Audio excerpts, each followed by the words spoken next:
Com certeza você já falou, já pensou ou já ouviu muito. Político é tudo igual. E eu tenho uma notícia para você. Quem falou isso ou quem pensou não estava louco, mas apenas o subconsciente estava mandando uma grande mensagem. É justamente sobre isso que vamos falar no vídeo de hoje.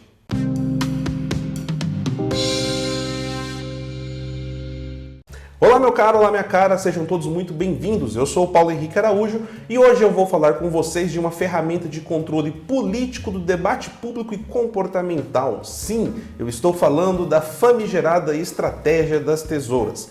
Mas antes de começarmos, se você não for inscrito, inscreva-se aqui no canal. É rápido, prático, fácil e não vai doer nada. Meus amigos, para falar desse tema, eu escrevi um artigo há alguns dias atrás e quero trazê-lo aqui para vocês. Então eu vou ler esse artigo para vocês e tecer alguns comentários aí durante, tá certo? Então vamos lá. Lembrando que esse artigo você encontra no meu blog, o pharaújo.com.br, que está aqui embaixo na descrição e também no vídeo aparecendo para vocês agora. Também vou deixar um link fixado aí nos comentários. Mas vamos lá. Como funciona a estratégia das tesouras? A estratégia das tesouras é o mais do mesmo. Com maquiagem de discursos e tons de posicionamentos alterados pelo uso da linguagem e aplicação de narrativas diversas, o movimento revolucionário utiliza este artifício, que foi nomeado pelo desertor soviético Anatoly Golinsky no livro New Lies for Old. Eu vou deixar o link aqui também para esse livro na descrição. Que consiste em potencializar dois partidos que dominem o cenário político, econômico e social de um país. A ideia, de certa forma, é bem simples. O universo de disputa política de um país tem como protagonista dois partidos com o mesmo núcleo ideológico, obviamente socialistas, sendo que um adotaria um discurso moderado e o outro mais engajado com a agenda. O segredo é manter a discussão pública no abstrato, coisa que nós vemos muito hoje em dia, tratando tudo com superficialidade e sem a devida análise dos fatos. Quando, na verdade, os objetivos são os mesmos: controle estatal, agenda econômica e principalmente as bases de moral e comportamento dos cidadãos. No Brasil, especificamente, esta tática foi muito bem utilizada na falsa polarização entre PT e PSDB por quase 30 anos. Essa hegemonia só foi quebrada recentemente, diante do levante popular motivado pela indignação com a situação do país. Esse movimento foi iniciado em 2013 e aprofundado em 2015 e 2016, o que culminou com a eleição do presidente Jair Messias Bolsonaro em 2018. Aqui, pessoal, antes de ir para o próximo tópico, a intenção é mostrar como funciona a estratégia como um todo, independente dos atores aqui que estão sendo citados. Então, vocês vão ver aqui que eu vou pegar algumas personalidades e algumas pessoas aí que estão no debate público. Mas vamos lá. Mas o que tem a estratégia das tesouras com o momento atual brasileiro? Diferenças dentro do mesmo campo político sempre existiram e sempre existirão. Porém, a esquerda, historicamente falando, sempre soube o momento de fazer coalizão para manter o poder e a hegemonia cultural.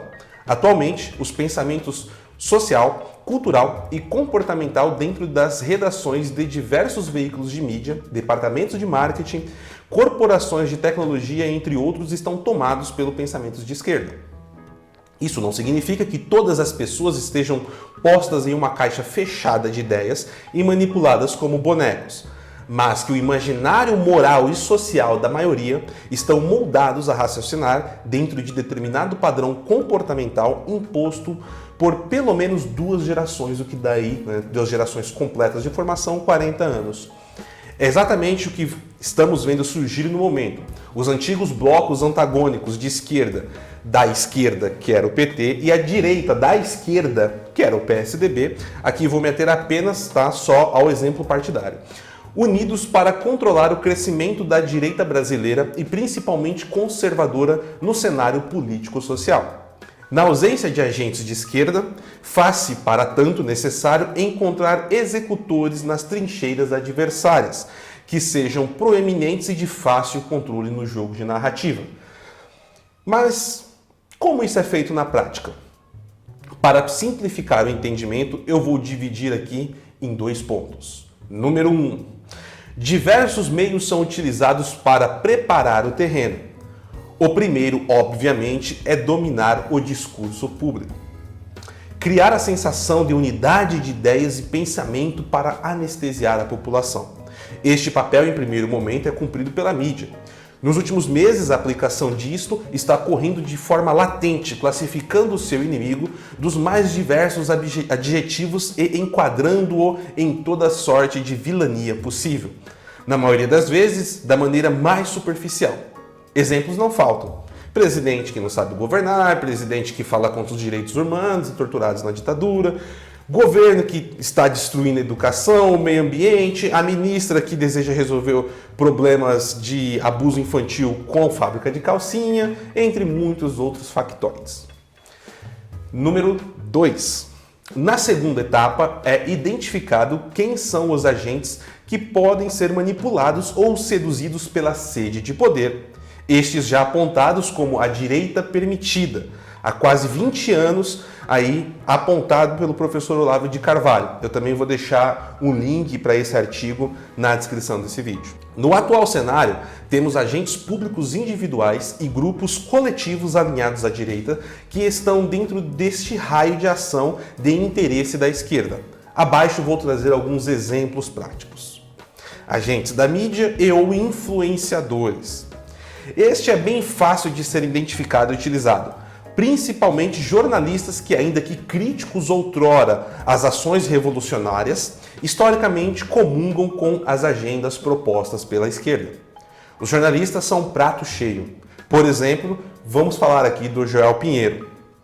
Então eu vou colocar um vídeo aqui agora para vocês, um vídeo bem curto, bem rápido, para vocês entenderem o contexto do que eu vou trazer. Minha ideia, vindo para o My News, eu já tinha essa ideia de fazer um programa assim, eu mais à direita, com contraponto mais à esquerda, debatendo questões. Acho que o Sakamoto é a melhor pessoa assim, possível para estar comigo aqui nesse debate, porque acho que a gente vai fazer um trabalho aqui, uma discussão em profundidade. E lembrando, o objetivo não é nem eu convencê-lo, nem ele provavelmente também não vai me convencer, embora se algum convencimento acontecer, tudo bem também, mas provavelmente não vai acontecer. Mas é mais entender, e nesse trabalho da discussão racional, quem sabe também promover uma confiança maior entre as partes, porque eu acho que isso falta muito no Brasil hoje em dia. Senhor. Então vamos lá, vamos ver o tema que a gente vai discutir hoje. Que coisa linda, não? Vamos continuar. Neste tweet, esse vídeo foi solto no Twitter, do canal do YouTube My News, ele é colocado, no caso aqui Joel Pinheiro, como agente da direita sensato e disposto ao diálogo. Lembra o diálogo? Já comentei sobre isso, vou deixar aqui o card. Amigável de ideias, o diálogo amigável de ideias. Muito bonito e democrático, lindo se não fosse desinformação, pois o nosso personagem em questão comunga com as mais diversas agendas da esquerda. Mas não acreditem aqui neste que vos fala. Acesse o Twitter aí do Joel Pinheiro que vocês poderão comprovar o que eu estou dizendo. Isso é muito fácil. Políticos eleitos na onda de renovação. Diversos exemplos temos neste caso.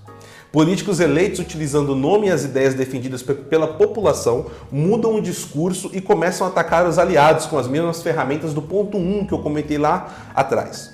Utilizando-se do eufemismo superficialidade de discurso e um desejo latente de tornar-se um ser aí acima da disputa. Pessoas comumente apelidadas de isentões. Alguns exemplos práticos aqui para vocês. Bolsonaro critica decisões que o contrariam. Justiça se mete em tudo. Jair, você quer um país sem justiça? Tá de brincadeira? Alexandre Frota. Nós temos aqui também um tweet aí do Arturo Duval. Um dia depois de Trump ter dito que quer um acordo de livre comércio com o Brasil, Bolsonaro e Paulo Guedes encontrarão o secretário de Comércio dos Estados Unidos. E aí, Bolsonaro, vamos focar no que de fato interessa. Deixe essas picuinhas de lado e endosse ações como essa. Nossa, tão puro, né? É uma ação tão pura. Vou deixar aqui uma resposta que eu deixei para esse tweet em específico para vocês darem uma olhada.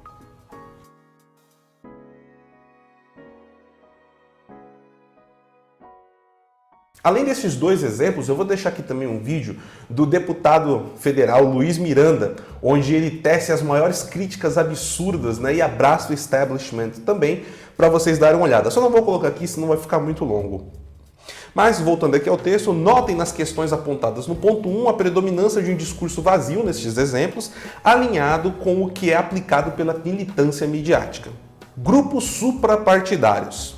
Neste ponto, é realmente onde a identificação da estratégia das tesouras fica realmente complexa, pois você tem uma verdadeira máquina de desinformação posta em uso, sendo o MBL, Movimento Brasil Livre, o principal deles no momento. O movimento teve atuação importante nos diversos protestos e ações ao longo dos últimos anos, porém nunca sozinho, sempre com os mais diversos grupos e personagens em conjunto.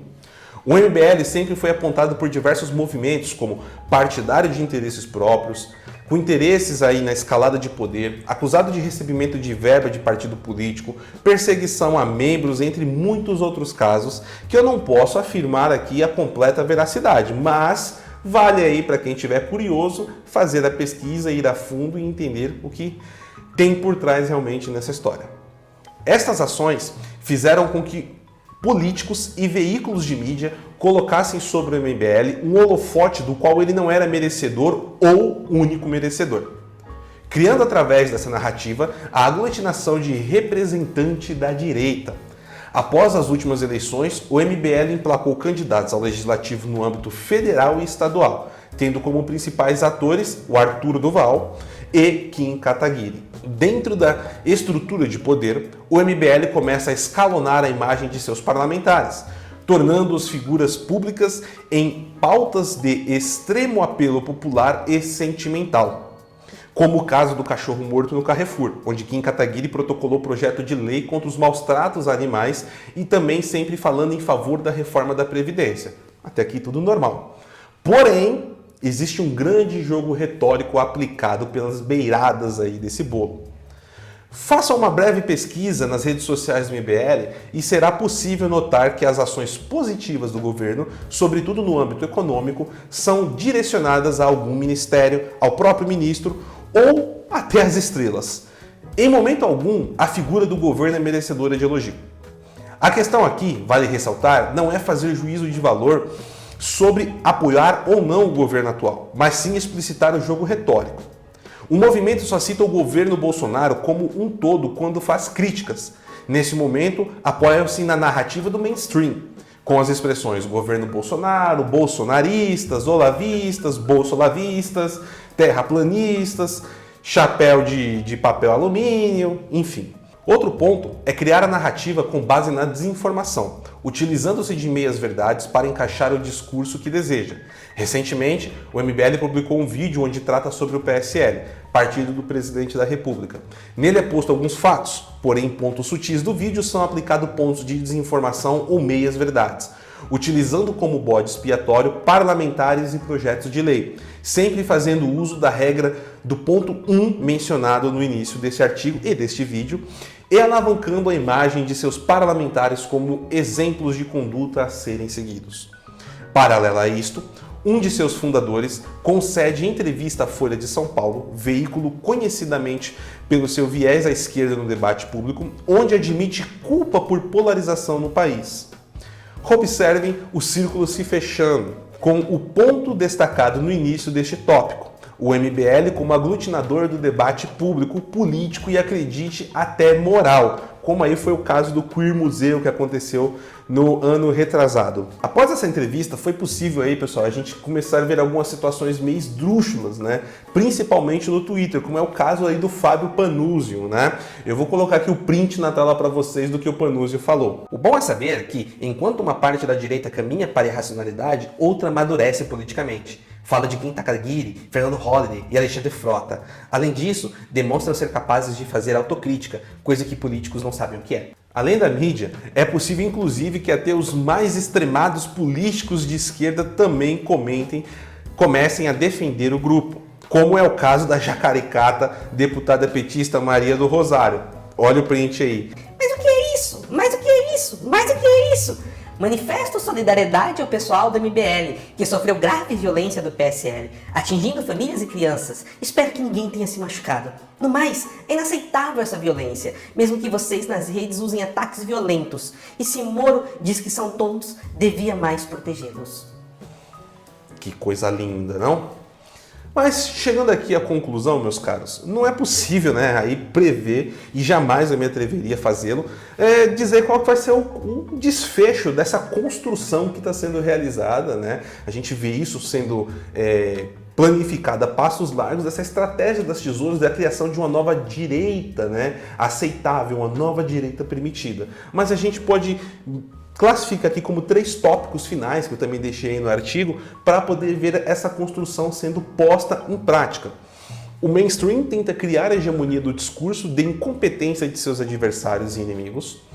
O mainstream e grupos políticos elegem quem serão os adversários aceitáveis e começam a capitalizar a estratégia das tesouras com estes.